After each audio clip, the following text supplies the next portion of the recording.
Oh man, and we're live. Oh boy, why do I feel compelled to do this morning?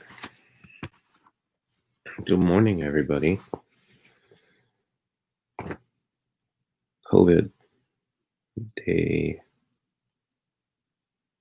4. Sunday, Monday, Tuesday, Wednesday. I don't know what today is. Yesterday was Wednesday. Today's Wednesday. Good morning, one and all. I just wanted to wake up. End of sentence. I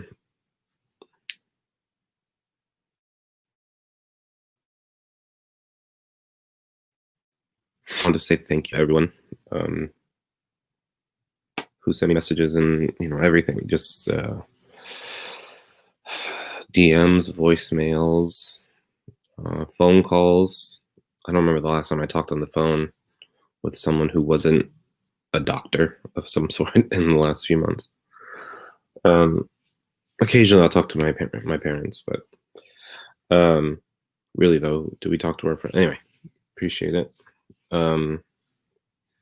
It's been really weird being stuck in I was quarantined before, obviously sheltering in place since March. And I did the best I could. And so, alas, here I am with COVID. But really though, I've been through a lot worse, right? So, if you guys don't mind, I'm going to throw up some comments. As you guys leave comments, I'll put them up if you'd like. So it's been really weird. If you guys, I'll go through it really quick, like how it went down, how I decided I had to go in and get tested, and I feel like it should be an exciting story, but it's not really that exciting. Because here's the thing, like the doctors were asking me, like, hey, when did the symptoms start? Because once the symptom starts, that's when the quarantine should start. Is from the day that you. And the thing is, my baseline is sick, right? So like every day there's something. Like no matter how good I feel, there's something. Whether it's a fever, backache, headache, all the aches. It's really hard to tell them like, oh, it started on this day, because there's so many. I've had cancer symptoms for how long? So 6 years. So Sunday morning I wake up, and for whatever reason I decide to take my temperature, and it said 101 or 102. I think it said 102. Kathleen rechecked it at 102, and then I love you too, Marissa. And you guys can ask me anything. I don't know if you know, the cool kids write AMA. That means ask me anything. I may be almost 40, but I know some of the lingo, right? This Facebook Live or however you're watching it on YouTube or wherever, or listening to it later on through the podcast. This whole story is about to be litty. That's what, You still say that? Thank you, John Harder. You're always in my thoughts too, bro. So Sunday, I wake up in the morning. Gotta thank God. I don't know, but today seems kind of. Oh, I guess it's literally. Kathleen, long story short, she calls the oncologist. Actually, the on-call oncologist, which I think is hilarious. Someone like put them together. I think it was Matt Larson. He was like, "You mean the on-call-ologist?" I love you. Oh my God. Let me show you what my man just wrote. I'm going to switch this up so you guys can see this. I wrote an article. I don't know if you guys saw that. It was on Medium. And I'm also updating my website to include all my articles that I write on Medium. And I have a website also, but this is the article that my friend's talking about. I'll show it to you real quick. And I don't want to say, like, I don't want anyone to feel like it's an attack on them at all. Because it's not. Um, this was something that I've talked to other cancer survivors about. This is something I talked with other people about and just gathered all these, different people's perspectives and my own. And I mean, I eventually curated the list on my own. But basically, it's top 5 things not to do when your friend has cancer. So I guess if I really want to get some views, I should change it to COVID. So I should. Oh, that's dirty. I shouldn't do that. So I'll quickly go through the list with you guys if you haven't seen it real quick. So top 5 things. Keep your cancer scares to yourself. So a lot of people like to show solidarity by reminding you, the current cancer patient, that your friend previously had a cancer scare. And now, every person's journey with cancer is completely different. Obviously, there may be some that are similar than others, but 100% it's completely different. So it's just the severity is different. I remember when I got diagnosed, and it was like, they told me it was stage 4, and I went back to work for a little bit. And one of my coworkers, who shall remain nameless, he showed me a little skin graft on his finger, on his, like, the web of his thumb. And he was like, "Man, bro, I know what you're going through, man. 15 years. I knew it wasn't a birthmark, though, but I was scared, right? I thought it was cancer. And I went to the doctor, and I was scared, man. Like, I had a family and all that stuff. And it turns out it wasn't cancer. So I know what you're going through, bro." And I was like, "Oh, that's cool, man." So he wasn't being insensitive. What he was trying to do was trying to, he was trying to be empathetic, right? Or sympathetic. One of those. Laurel, one of my former teachers, is in here. She'll correct me, I'm sure, on that one. So yeah, so keep your cancer scares to yourself. That's not helpful to anyone. I don't want you to bring up, something sad in your life to try to make me feel better. It's not going to make me feel better. It's just really that's just really complex and just should be avoided altogether. Lists of so quite a few people do this, and it's another way to show solidarity. And what ends up happening is either the person forgets how their families and friends ended up to show their support, or it's just tone deaf. Because when I first got sick, and I shared it with everyone, because that's how I deal. A lot of people, not a lot of people, some people are like, question why I share everything, and they're like, "You're just trying to get likes, you're just trying to do this." And it's like, no, like, I'm not. I mean, I guess likes, I'm not saying don't like anything, but what I'm trying to do is trying to normalize, or just, other people are going through it alone. I'm thankful and blessed to have so many people like rooting for me and being there for me and praying for me and doing all the things for me. I think Reiki's going down for me. And so and I need to share my story with people who are going through it, and the highs and lows, and show them they're not the only ones going through the lows. We can celebrate the highs together. And if I can show you guys the messages that people send me, it's crazy. Like, I've cried so many times with people just sending me notes, thanking them. And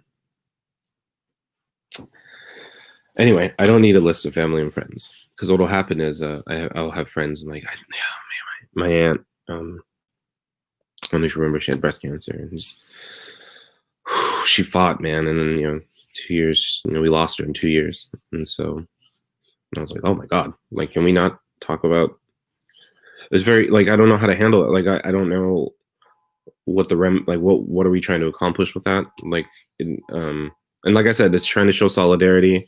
And I let them talk. I don't stop them. I don't get mad. Like, they're not intentionally trying to like scare me.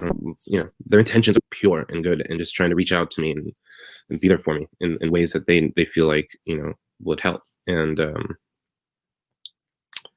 doesn't help, not at all. So if you have a friend with cancer, don't tell them all your family and friends that previously had cancer, because it really doesn't feel good.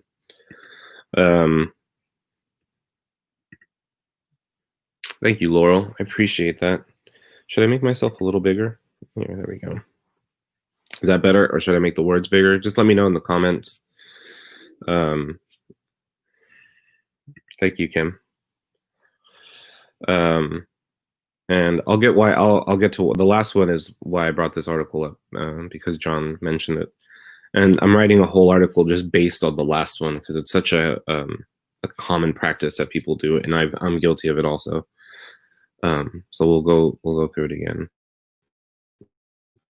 No wonder my eyes hurt. Oh my god, there it is. I can read. Oh my god. All right. So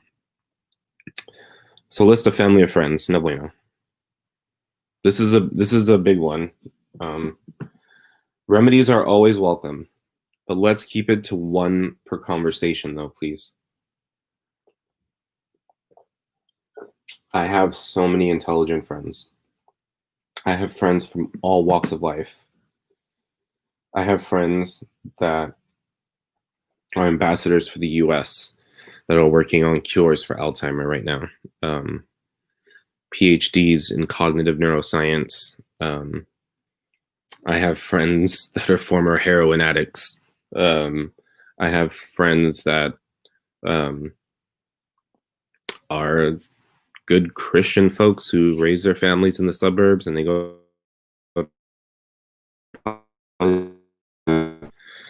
friends writers for HBO shows. I have friends from I have yoga instructor friends, and I have friends who deal in alternative medicines and all these just herbal remedies, and I'm so thankful for all their knowledge. But it gets very overwhelming, especially someone, this sounds very braggadocious, but someone who knows, like, who stays in touch with a lot of people, I'll say. And they all hit me like with all these like remedies, and it's very overwhelming. And Lindsay, I hug you to I miss hugs, man. I miss hugs, something vicious. I'll literally have conversations that say this: David, you have got to try shark fin soup. The properties within the soup and the shark fin, and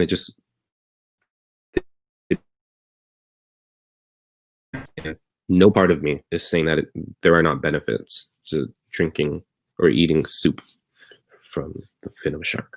That's not me.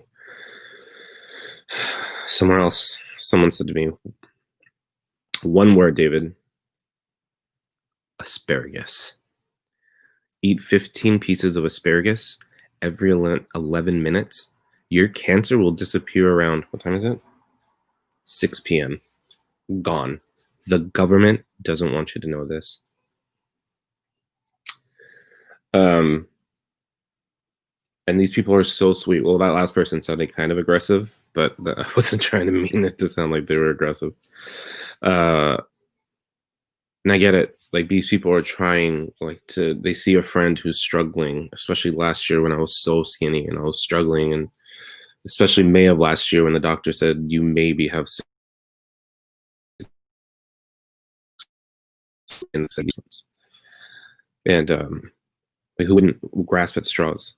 I think of the movie Man on the Moon with Jim Carrey, when Andy Kaufman got cancer and he went to, I believe it was Mexico, and he went to this doctor who supposedly cured cancer and took out the organs. Turned out to be a fake. But that's just an example of people just doing whatever they can to save their lives, and I get it. I'm not beneath that at all. But it's not that easy.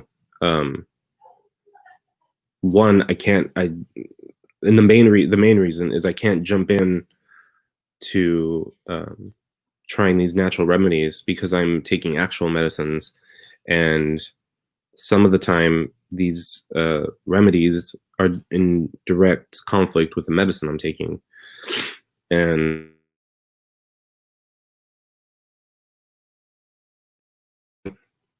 for people, and as far as the how people feel about pharmaceutical companies and how they're not trying to cure cancer, and there's not money in the cure, there's money in the maintenance of the disease, and I get that. I mean, people, the government have shown many times, and CEOs have shown many times that they don't have our best interest at heart. But I also feel like there are so many people in this fight for cancer, for COVID, that are not in those rooms where these nefarious choices are being made and there's actual progress being made.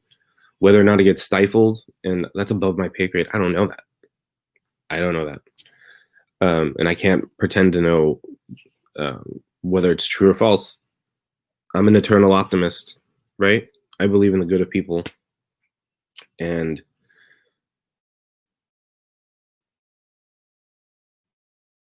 first, that last year on 26th, my dad's birthday, I started a clinical trial in Irvine, California, at UC Irvine.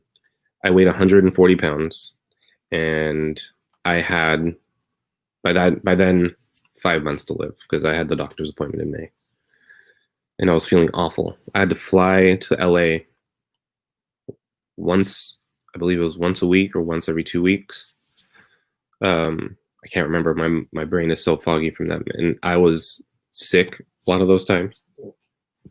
I had to be wheelchaired everywhere in the hospital or in the airport, because I couldn't walk the length of the airport, and I was going to Oakland. Oakland's not that, and so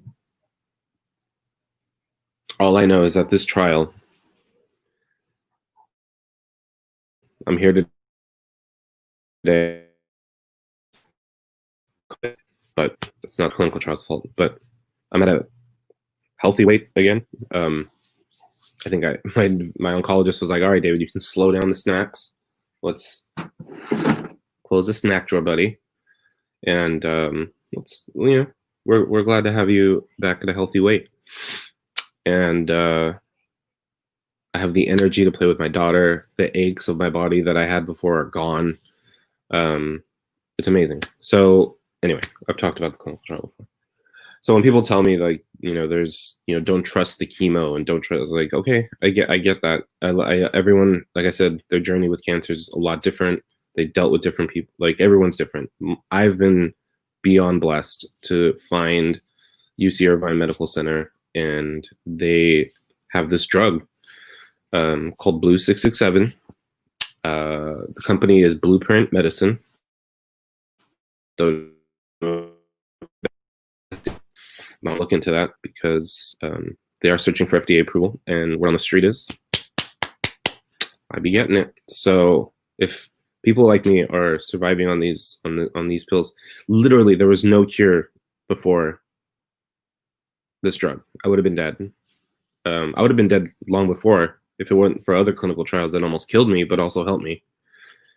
It's crazy. So anyway, back to healthy remedies. So right now, the reason I brought up Blue 667 is because I'm not allowed to have anything with grapefruit in it right now because it complicates whatever function the pill does in my body. It just will do so many, like, I feel like Trump right now. Like, I just can't come up with words. I'm just gonna Biden. I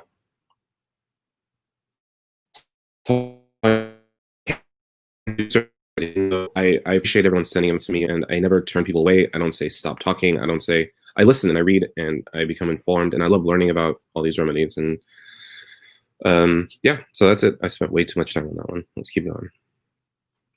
Oh, this is a good one. Try not to avoid your friend. This is a hard one.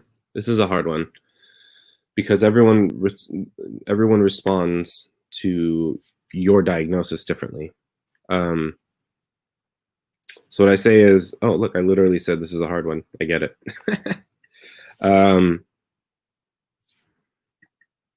Yeah, your first inclination will be to shy away from visiting them, contacting them.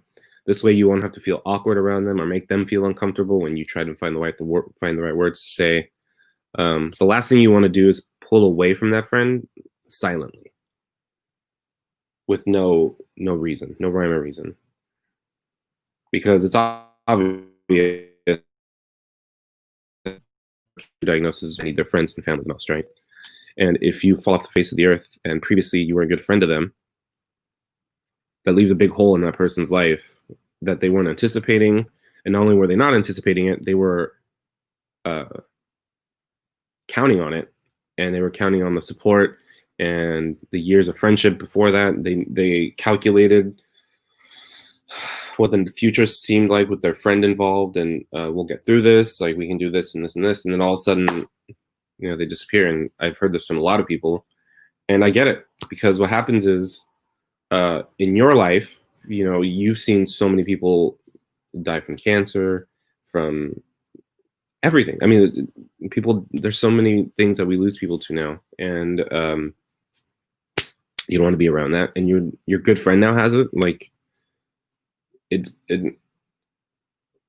I see why some, and at least reach out somehow. And if you just explain it to them, your friend won't fault you for this, and that's it. That's all you need to worry about. All right, and the last one. This is boring. Let me know, by all means.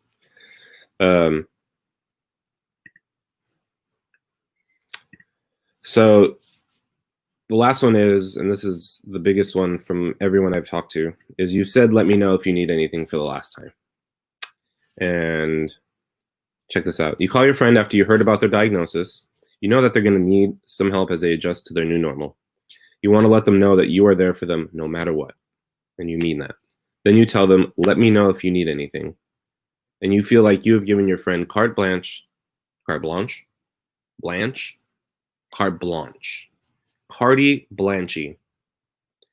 Don't know. I wrote this. Giving your friend carte blanche. One problem. So imagine that you're in bed with a cold. Your nose is running, tissues piling up next to your bed. Your friend calls you, you explain how you called in sick to work, and you've been in bed all day. Your friend says, please let me know if you need anything. And you say, typical response, thank you so much, that means a lot. Then the phone call ends. Then what? You stay in bed. Your friend is making dinner or walking their dog. Day goes on. Nothing happens. What if, instead of your friend telling you, let me know if you need anything, that friend came over and dropped off a bowl of chicken soup? They just left it at your door and then sent you a text saying there's a surprise at your door. Wouldn't you prefer that your friend, who has probably had a cold or two in their day, took the initiative and brought you that soup? So I'm saying, as a cancer patient, you don't,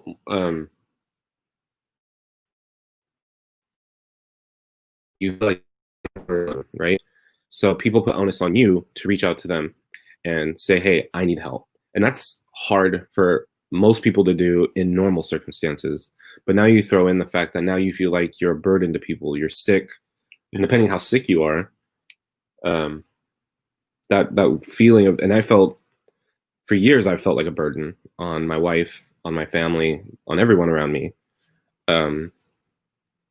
So on top of that, now when someone says, let me know if you need anything, now I have to be a burden to someone else who's not my family.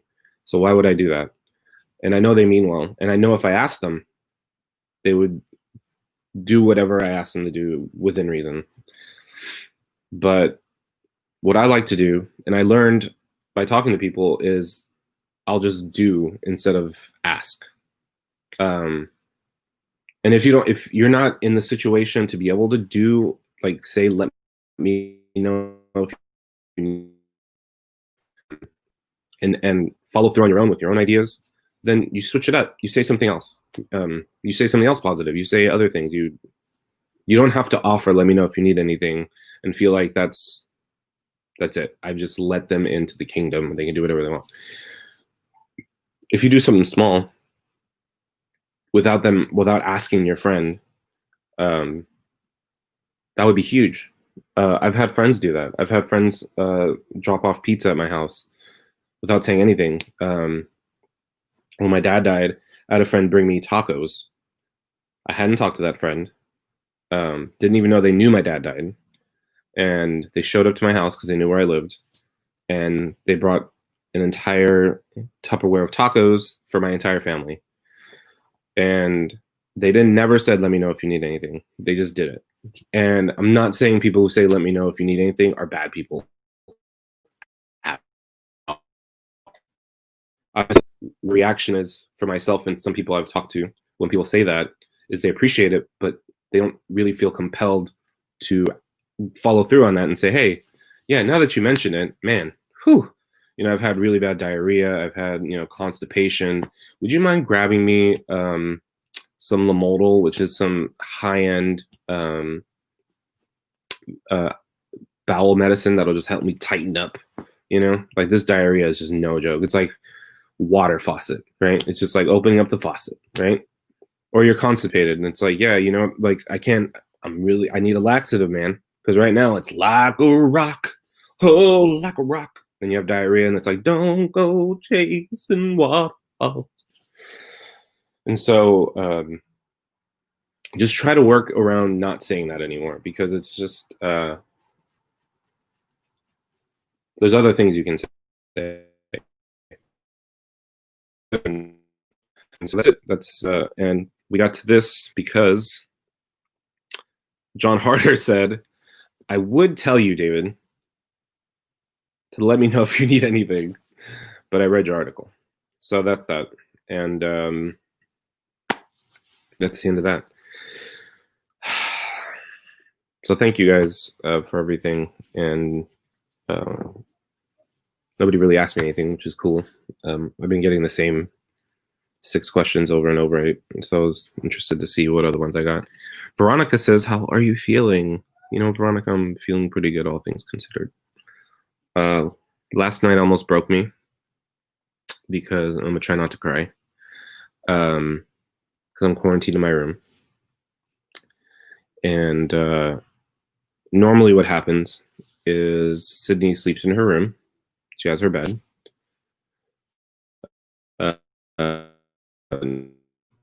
She pretends in her bed all the time. She's a big girl. She sleeps in her bed. She never sleeps in mom and dad's bed. So she has to start in her bed no matter what. And what will happen is every now and then she'll have a bad dream, or and then she'll jump into our bed and lay with us. So last night she legit had a nightmare, and she punched through my door, just sobbing, crying her eyes out. I leap up, and I'm about to go get her, and I'm about to console her. And then I realize, oh, that's right. I have the coronavirus. I have COVID-19. I have whatever. So I can't touch her. I can't hold her. I can't do anything to console her. I can't be near her. And I couldn't. She was like, Daddy, Daddy, Daddy, hold me. Like, and she forgot because, it was 3 a.m. And I couldn't do anything.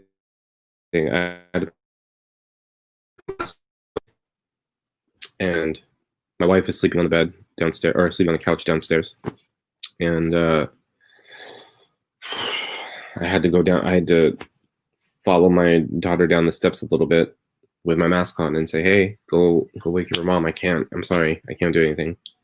And I've never felt that way. I've never felt that I couldn't console my daughter. I never felt so close to her. Like, I've been away, shows, whatever, and to not be able to fix it and not be able to bring her in and tell her, hey, it's okay, it was a bad dream, to not be able to go lay down with her, play with her hair, let her fall back asleep. Like, she would have fallen asleep like that. It would take 2 seconds. It's how it goes, and I couldn't do it.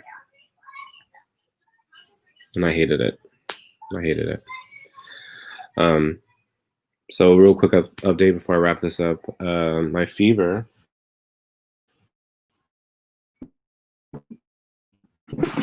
is, my thermometer's downstairs. It's at 99.8. which I feel like is trending down, which is really good. Not so much of a cough anymore. I'm not hearing a cough anymore. And little sniffles, runny nose, nothing crazy. And maybe it's from my body nearly dying and being in the ER so many times with the worst pain I've ever felt in my life, multiple times. But I feel like I'll be okay. I'm gonna overcome. I was never concerned for myself. I didn't want to I didn't want to infect anyone else at all, and that was my concern. I wasn't worried about me because if I can have cancer in my throat, my abdomen, my liver, my chest, and that's it. And I feel like COVID, I'll be okay. I've never had respiratory issues. I haven't had shortness of breath, and I'll be fine. And so far, so good. But my goal is to not get anyone sick. And so far, so good. Nobody in the house has had any symptoms. So we'll see. Kathleen took her test yesterday, so we'll see her results. And that's it. John Harder says, but those are the moments we wouldn't know about unless you share. And I would wait at any CVS to get that if you asked. Thank you, John.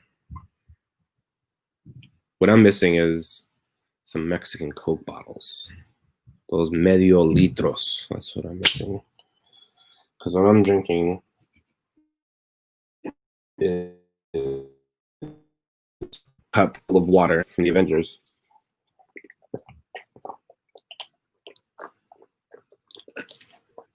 Constantly. I just lost 2 viewers from drinking. Sorry about that, guys.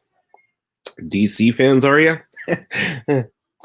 So, and then I jump right back into coffee because Papa needs to wake up. Thank you guys so much, though. Really. I don't know if there's going to be trivia hour this week. I'm going to figure that out today and see how I feel, see who's going to play. It takes a lot of work to do that. I've actually still been trying to be really productive, which is asinine. I don't ever I go at my own pace, so I never really get a full break. I don't get as much done ever as I should, but I never have an extended period of not thinking about it. Rather quarantining. Is that a word? Is that an action? My friend got me Animal Crossing, and I literally played that all day to get my mind off of what was going on. I was like, I can't even wrap my head around what's happening right now. When my birthday was under quarantine, I was like, what is going on? So, still being productive. I've gotten offers to speak to corporations and do speaking engagements as far as my hashtag Be the Pop. So I'm doing positivity in the workplace and helping people be positive while they go through all of this, and also still doing cancer survivor groups. I was just invited on Twitter to join a group on mental health and talk to them.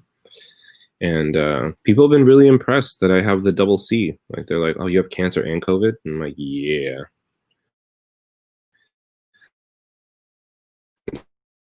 Stop it. John Harder. John Harder, stop it. So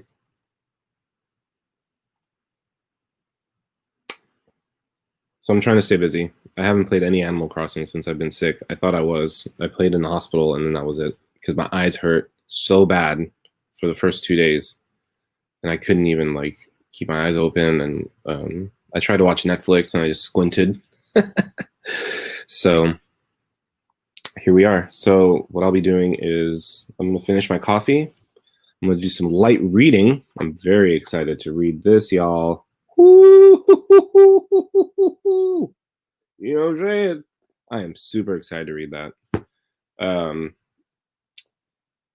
gained 3 viewers with that. Look at that. I just posted about, I don't know how that happened. So I love you guys. If you have any last questions,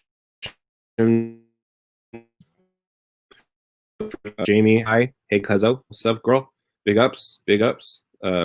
Kimberly, thank you. I appreciate you loving and reading this. We need to keep it positive, girl. Just because positive, I'm a COVID test. You know what I'm saying?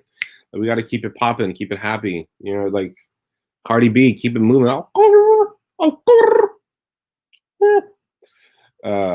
And that's it. We got to just, yeah, man, shit's getting crazy out there. But you know what? We can control this. We can't control everything else. We can control this. Be positive, and I'll keep writing articles. The next article is going to be obviously top 5 things to do when your friend has cancer. So be on the lookout for that. I'm very excited. And yeah, I'm actually really excited with how many people are on here, because I'm sharing this on my fan page when generally only on personal page, and I'm trying to do.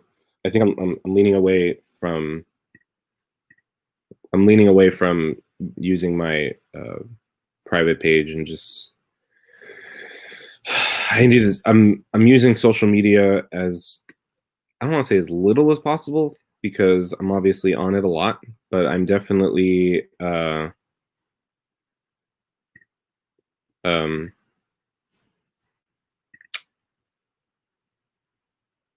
I don't want to just post random like BS, and I don't want to just be on here commenting. I'm definitely not getting in Facebook arguments with people, and it's toxic, man. I just I love you, Christine. Christine Soto, I love you. That is a perfect example of do and not ask, because this woman has been in her family, and I miss them a lot.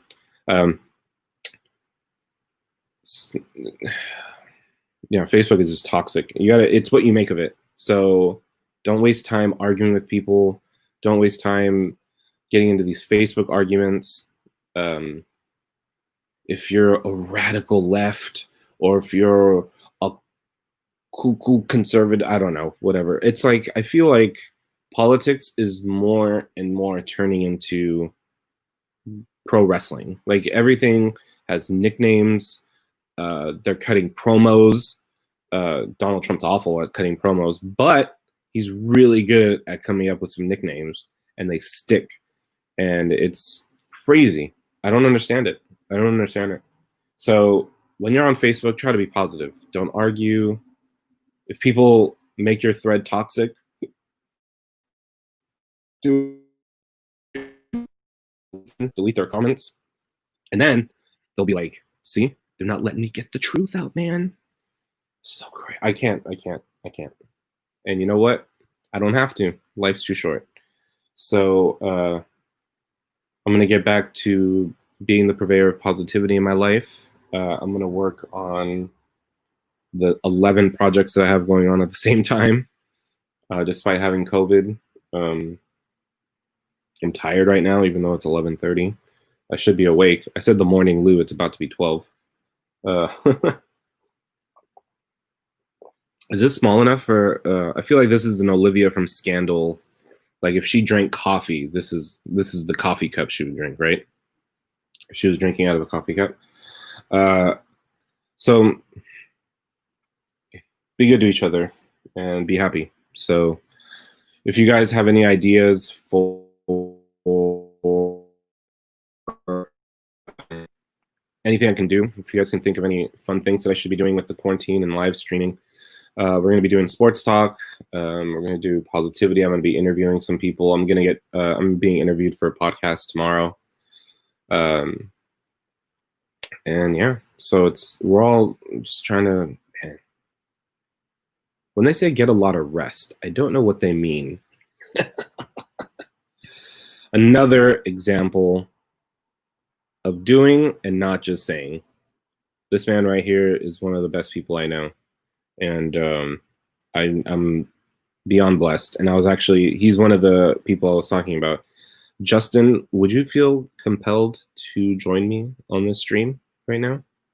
I know we're 40 minutes in, but I know that you would wake this thing the hell up. If you guys don't know who Justin Rupple is,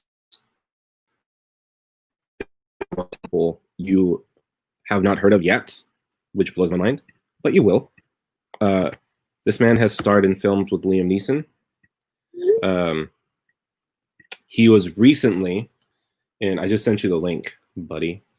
And if anyone else wants to jump on this live stream really quick and talk to me, or if you have any thoughts of what I said, if I was wrong, feel free. Let me know if I'm wrong on my article. Like, by all means, I'm open to critique. I mean, if we can critique Hamilton at this point, if there's a hashtag cancel Hamilton going on, then I am obviously open to critique, because I saw that mess for the first time on 4th of July, and I saw nothing wrong with that play. I see the arguments that they're making for canceling it, and I see why they would bring that up. The man had 2.5 hours, and he was working off of the most conservative look at the history of this country, but it's also fun. The music is crazy, and I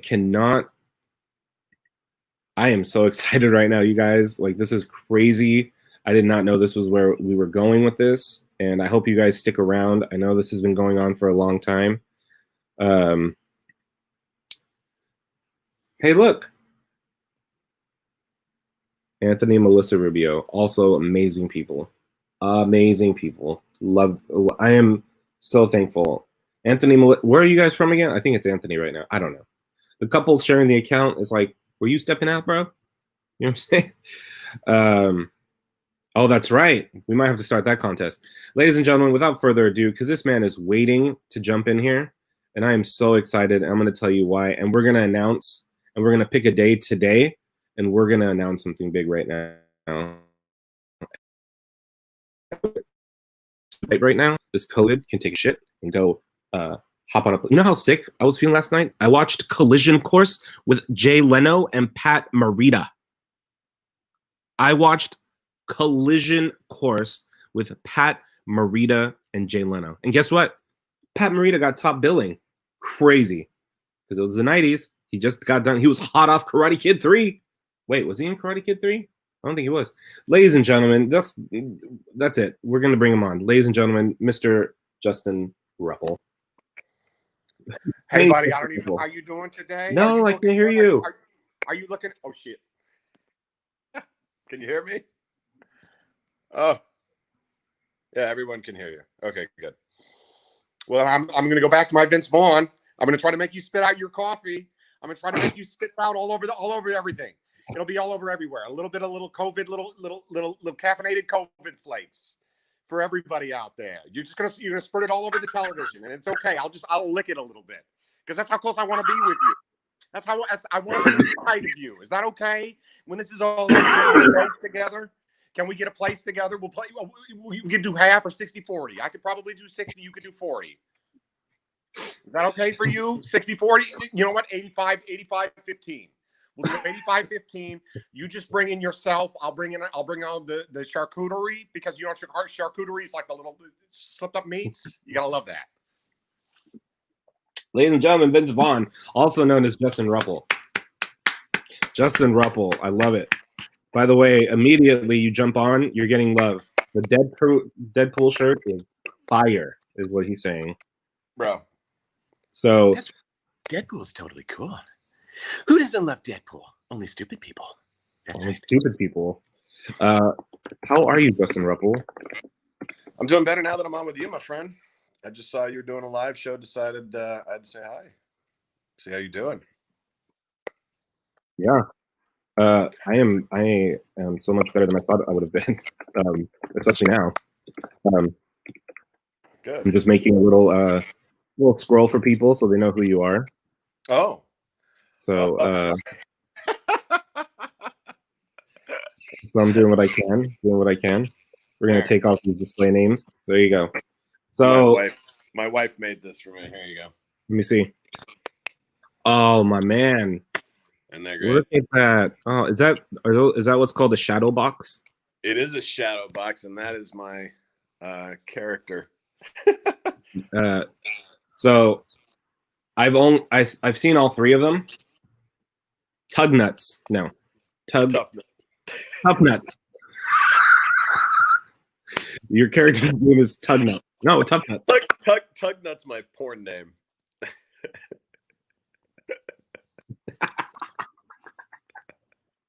Tug Nuts. Tough Nuts. What the? I don't know which one it is. Hold on. What's worse? It's Tug Nuts. Okay, it's Tough Nuts. Tough Nut, but it doesn't matter. They're so bad.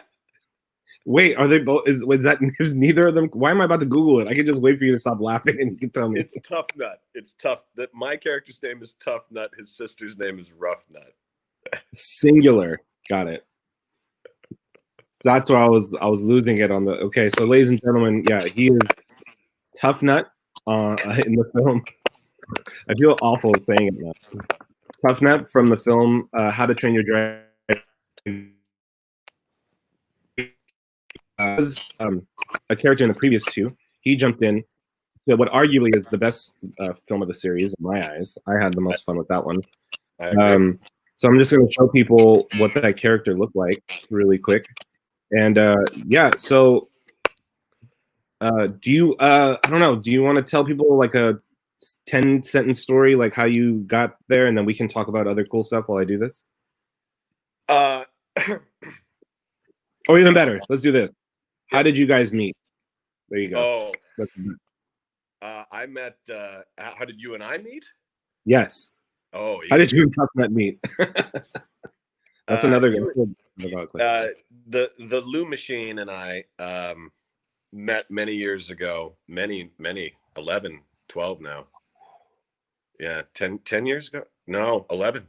2009, 2008. Yeah. When maybe. Yeah, when the Parlor Live opened in Bellevue, Washington, we had a headliner come in, but that it didn't matter because we had Lew. There he is. We had David on the guest spot. It was a guest or a feature. I can't remember now. I was doing a guest spot because I was in town. It was a guest spot. They put this mother up, and seriously, he tore the place down 4 sets in a row, and they actually had to give him more time each set. Every little increments of time went up, like it just climbed up. Used to close back then. Do you still have it? I know I have video of it somewhere. I just don't know where it is. It's in the savings pile of all my discs that I've refused to watch because I don't want to watch myself 10 years ago. Right. But if I could find the Lew performance, it's like the mic was peeking out during your closer because you were doing the your dancing closer back. My belly dance. I think I have it on YouTube actually. If you want to, so tell them more about that weekend while I pull that up. Well, so what was that? Remind me of the story you want me to tell, because we went out and did a whole bunch of stuff. I took David around to meet everybody in town. Like it was the first time I'd had a comic come to town that actually liked me and was funnier than me. And so I was just taking him around and showing him off to everybody. I'm like, this is the guy. This is the guy. I took you to my house, right? We spoke me to my house. Yeah. Yep. And then remind me what else we did, because it's morning. Sorry. Yeah, it's not only was it morning, it was also a lot of cannabis consumed back then. Back then? Yeah. Back then. So I found it. So what I'm going to do is I'm going to let it load. And then, so I was nervous when I first met you because I thought this dude looks way too cool. This is like a Melrose Place looking guy. He's like, he had a guitar. Audibly laughed at that. She just audibly laughed. She's like you're that. You knock on the door and then like you put your arm up on the door frame like this with no shirt on and like, yeah. And then like the redheaded girl is like having like a pie. She's like, I just wanted to invite you into the neighborhood. Like, you know what I mean? You're like, you guys need anything done in here? Or? Yeah. Exactly.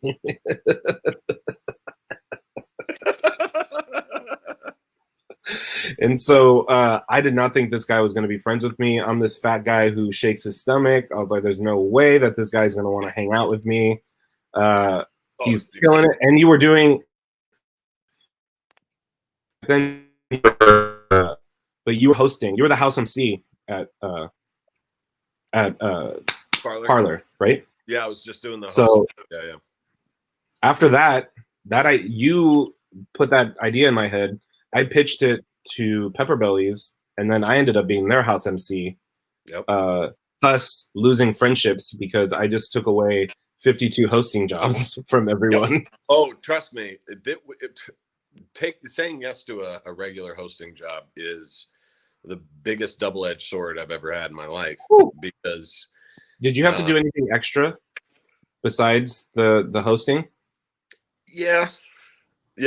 I mean, I did everything. Like back then. Let me see. Let's compare bitch modes. Okay. I was. Go ahead. So okay. Go through a week at the club. I'll give you the first few months. How about that? That was the first few months existed like this. I would show up on Tuesday for a morning meeting, and we would discuss ways that we could get the word of the club out. And so every week we would come up with an idea, and it would usually be, Justin, why don't you go stand somewhere with a whole bunch of tickets and either perform or just hand them out. So it started out, the first thing I did is I went over to the movie complex that was right next door. And I just stood out. Yeah, the cinema. And I just went out there and just started, like, they just wanted me to do impressions. And then they had another idea. Before the movies, we'll pay some money so that when people go in to see a movie, you'll walk up before the movie in front of the screen and just do time. So just go up. They don't know that it's coming. The theater doesn't know this either, right? It's not like the theater was like, yeah, by all means, through usual style, go up in there and so start doing a set. I would do a set, and then that didn't go well. The only time it went well is we did it for an opening of The Goods, the movie premiere, and one of the best, it was a great movie. One of the hosts of a radio show, BJ Shea, was there, and he gave me a compliment. He's like, this guy actually had a few people laughing, and no one should have been laughing. This was really awkward. And for sure. And then I went to my own community college with my guitar and stood up on a table that they had manufactured for me and performed at lunch when they didn't do any advertising for it. There was no event, so they just walked up with a bullhorn, and they're like, hey, everybody, this is a comic from Bellevue. He goes to school here. He's going to be entertaining you for lunch. And I would just do that. And then in order to get more people through the door, on Wednesdays, do you remember this? On Wednesdays, I did a trivia night, kind of like David Lew's trivia night, except without all the people watching.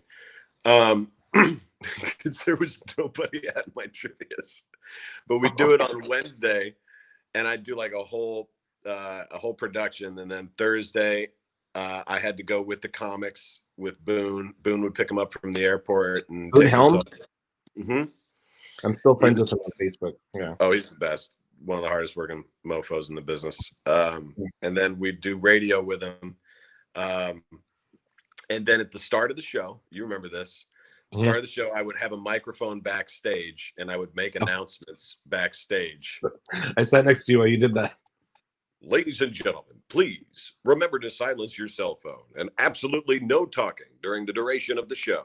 And then back then, they didn't have an announcement for the beginning. So I would ramp up the reverb and I'd go, we'd start Battle Without Honor or Battle Without Pride or Honor from Kill Bill, do. And then I'd just sit back there and I'd go, ladies and gentlemen, welcome to the Parlor Live Comedy Club. Make some noise if you're about to laugh. And then they would make noise, and I'd always go, nope. That's not good enough. Never is. Spoiler. Noise. Yeah, I remember that. Question. Do you still have PTSD when you hear that song?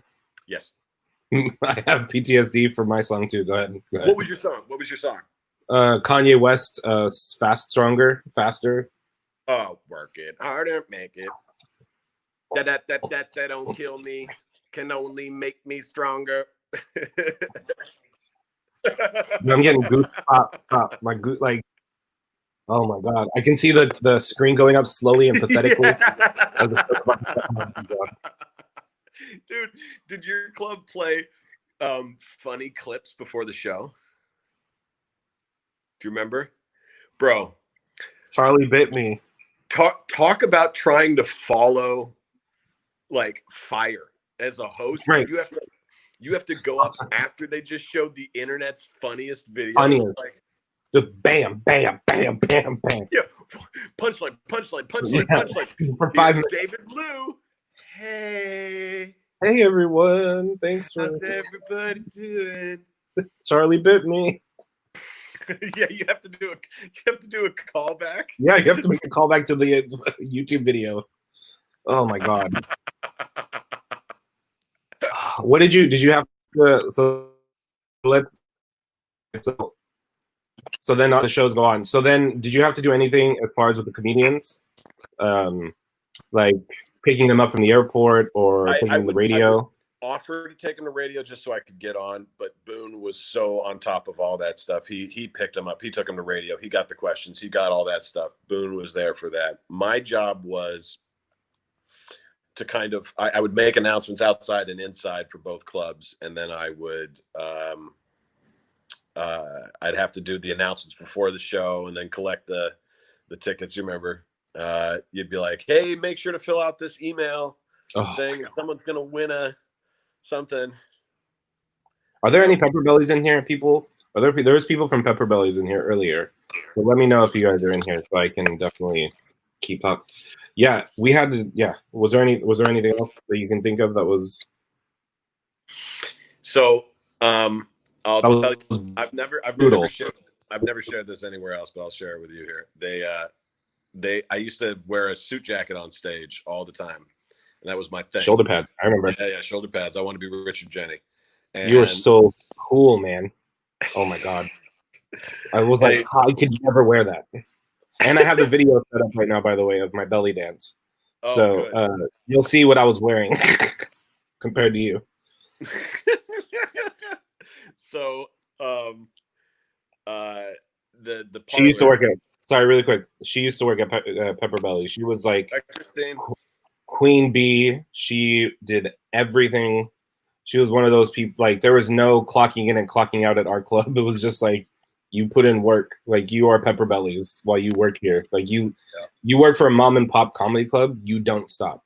Like you look in the back of your car and there are boxes of flyers. There are boxes. Oh, flyers, bro. There are the paper that comes in those the ticket things. Like you rip those off and you like throw them in the back. You have wristbands. You have posters. You have all types of stuff all over everywhere. I still have like ticket stacks for the weekends that weren't doing well somewhere in my house.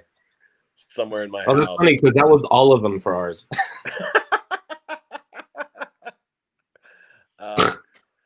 But they made a shirt and it had a little logo right here in the chest, like an Iron Man logo that said the Parlor Live Comedy Club in yellow. So that when I wear a black jacket and a black shirt, it would just this yellow thing, right?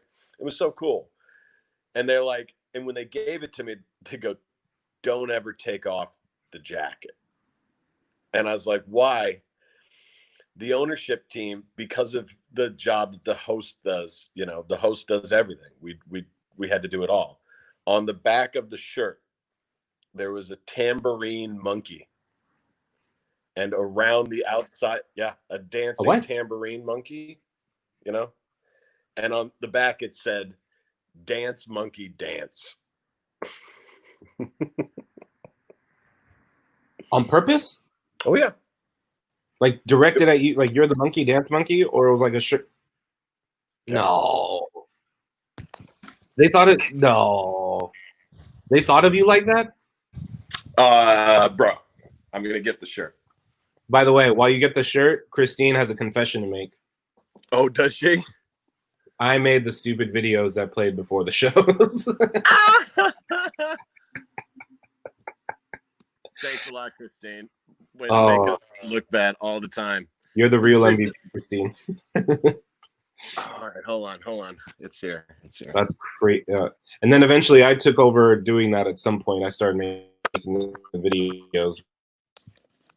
Oh, where is it? So basically, while you do that, I was Boone and I was you at the club. Oh, there it is. You had more work to do. We actually had a budget. Eventually, the parlor took off. Pardon me. The parlor took off because you couldn't not. It was like the best place in the country. And who used to use that place as an after party? The Seahawks of Seattle. Mm-hmm. Of Seattle. And this was when they were terrible, right? This was like yes. Shut up. This is when McGuire was the quarterback. This is when they were way awful. Like they weren't even. What are you talking about? No, I'm joking. You had like Sean Alexander, Hassel. We had everybody. It was pretty. Yeah, it was pretty cool. All right, so you ready? You ready? There you go. Hold on. Let me see the shirt. All right, there's the front. All right. Now you ready? Tell me I'm a fucking liar, David Lew.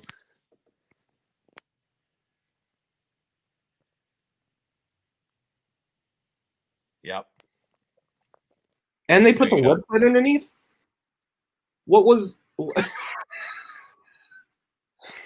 Why would they do that to you? Oh my God, that's super disrespectful. They only made one of those shirts, and it was for you? I think they made like 4. Oh, they had a couple monkeys? They were for our staff. They were for our the guys who run around and do everything. Oh, for example, I'm still friends with Victoria.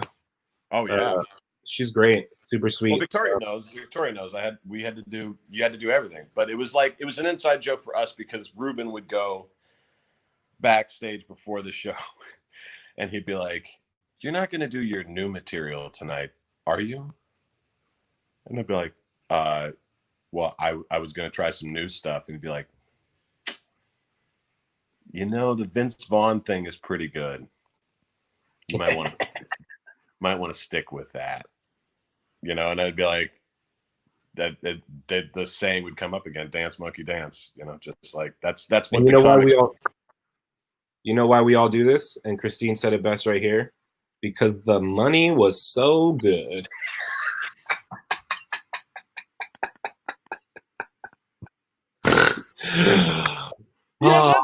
So good. Oh man, we did it. Yeah, it's so good. Can I tell you? I'll tell you. I never told this. My turn to share. Please. This was my week. So I'll start with Thursday because that's when the comedy weekend starts. I would drive an hour, pick up the comedian, which was awesome. I wasn't complaining because I was dope. I'd pick up Tommy Davidson, Earthquakes, some more, Bruce, Darren Carter. That took kind of a steep drop. I picked up Party Star Louis Anderson. Yeah. Hey, let's go get some Starbucks. You want to get some Starbucks? Steph Garcia, one of the funniest comedians. Oh yeah.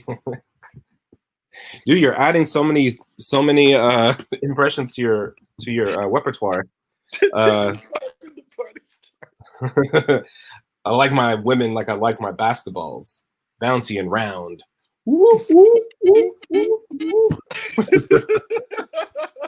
One time, my favorite story. He goes, "Hey man, I've been trying to write this joke. Let me tell you. Let me see if it works."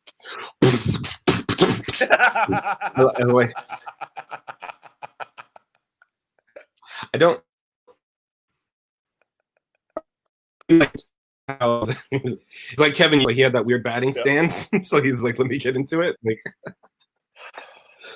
My man Darren. So this is true. I am hilarious. Yeah, Steph is one of the funniest comics in Northern California. Period. She's amazing.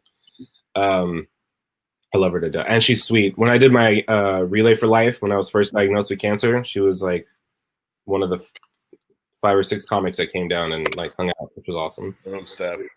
Amazing. She even put a tissue box on her ass. Long story. So I love you too, Steph, so much. So this was picked up the comedian. Sometimes I would take him to lunch. Sometimes I would just take him to their hotel. Dropped him off to the hotel. When I dropped him off, I said, hey, just so you know, I get free movies right across the way. There's a movie theater in the mall. So if you want to get in for free, let me know. I got you.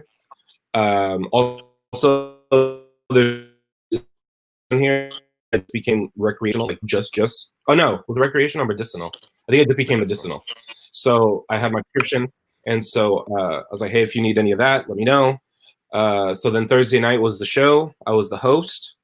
So before the show, I sat everyone with the servers, and I would do that. Everyone? Not everyone. I would never say everyone. I would help seat people. I would also help run food. Christine can vouch for me. If I'm lying, I'm dying. Bro, no, I'm not lying. I'm not lying. So they got to see you before you did comedy? Oh yeah, awesome. So especially on those nights when there was only like 8 couples in the room, super awesome. No, man, no. And so they would never make me do that. They'd be like, "You go hide," like try to keep, some anonymity. No, that was usually after I went on, and then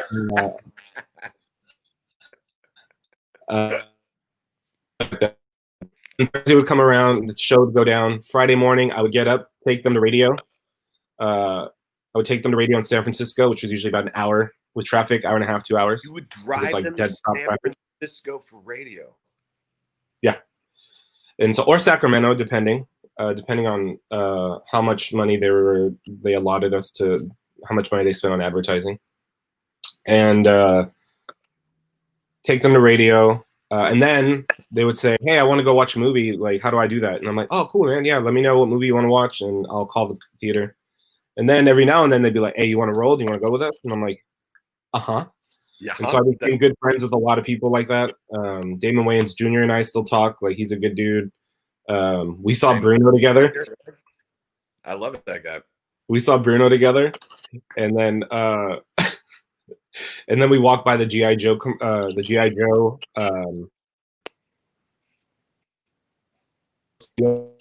Uncle looks so stupid, and I was like, "That's so weird." Your uncle's in G.I. Joe. So anyway, so then I would take him to the movie usually. Then we have the shows. Sunday would come. I'd host a show, do what I have to do after that. Then Sunday night after the Sunday show, I would have to put up all the chairs in the room. Stack up all the chairs, stack up all the tables, put them to the side, reset the room, because on Monday night we had because on Monday night we had I think this shirt's for you. I deserve that shirt for sure. I think this shirt is for you. So then I had to reset the room for Xbox night. So then I took down all the screens, which was about 12 screens, and I set up all the Xboxes. Buddy. And then I had to be there Monday night for Xbox night. And then I did the text promotions. And so I would sit there at the club at the desk writing out text promos like, hey, Linnell's here, 2-for-1 tickets, text the word blah blah blah. So I had to do that. Eventually I got to making the emails.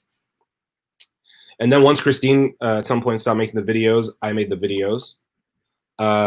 Then at one point I had to host, then go back up and run the music while I was hosting. And then New Year's Eve would come, and I'd have to run New Year's Eve. So I'd have to help run New Year's Eve, the TVs, all that stuff. If it wasn't for me, there was no screens on for New Year's, for the countdown. For anything. No one cared. Everyone was downstairs. I was like, "There's no."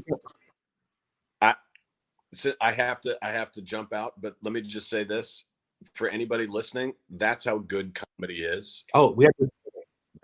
That's how good comedy is. Oh, right. Because you said to a young David or a young Justin, I'm going to monopolize 75 to 80% of your waking hour from Sunday to Sunday every single week. And it's going to equivocate out to approximately 30 minutes of stage time. And we're like, yeah, what do you want me to do? Oh, by the way, $200 a week, including the host, including hosting, not including hosting. Please donate to David Lew right now. He's deserved some back fees and back pay. If you ever saw a show at Pepper Belly's, donate now. What the fuck? Well, I mean, if you want to say that. Oh, my, there it is right there. I love really everybody. quick. I know you have to leave. And give me 2 minutes. You want to do the competition, the impressions show that we're going to do? Are you down to do the show with Mike Bencourt that we were doing? We're talking about with the scenarios what we were doing the other night. What day? Would you be down to? That's what I'm saying. Let's. If we give ourselves like 2 weeks, we could probably promote it enough because it's online. Yeah. So, do you want to do July 30th? I can do that. Let's do it. Okay, July 30th, y'all. July 30th, we are doing an impressions show with Justin Rupple and Mike Betancourt. I'm very excited for this. Let me put that on here. July 30th. What we're gonna do is, Justin, how many impressions do you think you know? It's about 206, 207. 206 to 207 impressions. So what we're gonna do is we have another comedian, Mike Betancourt. I'd like to think he'll be down for this.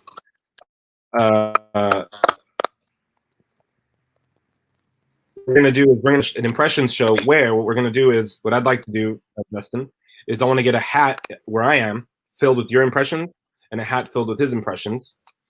I'm gonna pick those. The crowd's gonna pick the scenario. Perfect. And then I'll pick the two impressions, and then we'll go. Battle, love it. Okay, and then I'm gonna let you go. And then after that, I want to do an impressions competition show where anyone online who can do just one impression.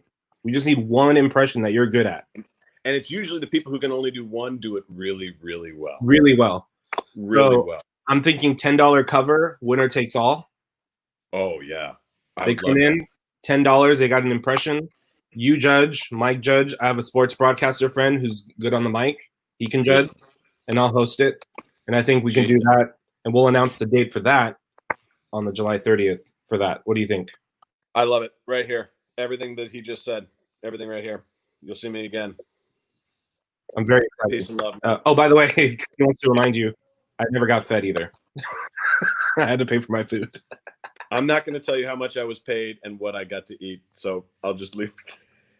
So he had a suit jacket with shoulder pads, bro. That's right, I would have wore that dance monkey dance shirt too. You know what I'm saying? Oh, let me show belly dance, and then we're done. Belly dance. Oh yeah, that's it. Belly dance. So here we go, guys. This is the video, and then we're gonna wrap it up because this is the apex of David Lew's comedy career. I did so many. I've never destroyed like this. This was incredible. I've done so many. Oh, there it is. So many. Yeah, right. Let me share the audio. I gotta share the audio. 1 second. I have email lists that you do to try to touch people. The most anyone the thing anyone talked about the most was my belly dancing. Everyone's like, "Oh my god, David the belly." Okay, so so don't say while we do this, you'll echo. So don't try not to. I'll just mute you, and then we'll just watch this. So here we go, guys. David Lew and the belly shake. Let's see. Ice cream.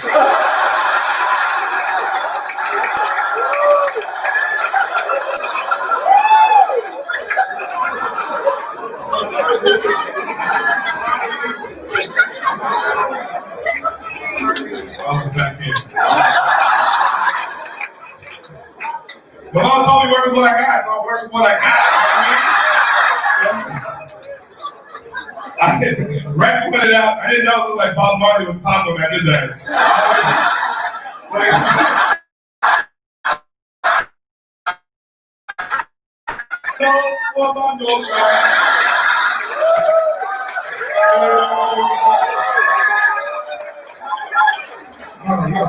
Yeah, it's all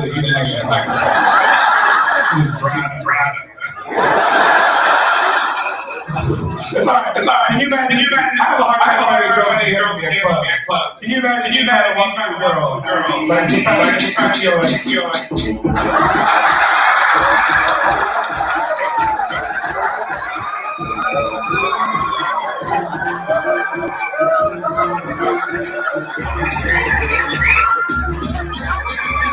My name is David Lew.